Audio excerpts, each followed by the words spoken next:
শিলচর হাফলং মহাসড়কে দিন দিন সড়ক দুর্ঘটনা বেড়েই চলছে। প্রতিদিন এই গুরুত্বপূর্ণ সড়কে গরু ছাগল সড়কে থাকার কারণে দুর্ঘটনা ঘটেই থাকে। এই গুরুত্বপূর্ণ সড়কে গরু ছাগল থাকার কারণে সাধারণ পথচারীরা দুর্ঘটনার শিকার হন। সোমবার সকালবেলা একটি ইলেকট্রনিক অটোরিকশায় বড়খোলা থেকে শিলচর যাওয়ার পথে বিজয়পুরে পথ দুর্ঘটনায় গুরুতর আহত হলেন বিজয়পুরের মমতাজ বেগম বয়স 55 নামের মহিলা। জানা গেছে, গরু বাঁচাতে গিয়ে নিয়ন্ত্রণ হারিয়ে রাস্তার পাশে উল্টে যায় অটোরিকশাটি। এতে ঘটনাস্থলে যাত্রী মমতাজ বেগম গুরুতর আহত হন। স্থানীয়রা সঙ্গে সঙ্গে তাকে উদ্ধার করে বড়খোলা হাসপাতালে নিয়ে গেলে তার অবস্থা আশঙ্কাজনক থাকায় কর্তব্যরত চিকিৎসকরা তাকে শিলচর মেডিকেল কলেজ হাসপাতালে প্রেরণ করেন।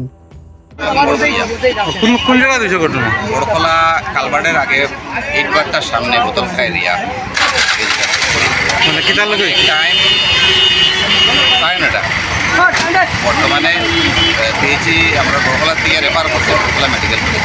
মানে কি তার লোকে কিতা হয়েছে? মানে একটা অটো গাড়ি আসছিল হাসিপুরের ড্রাইভার, আর সংঘর্ষ হয়েছে একটা গরুর বাচ্চা অটো অ্যাক্সিডেন্ট করছে। Auto accident.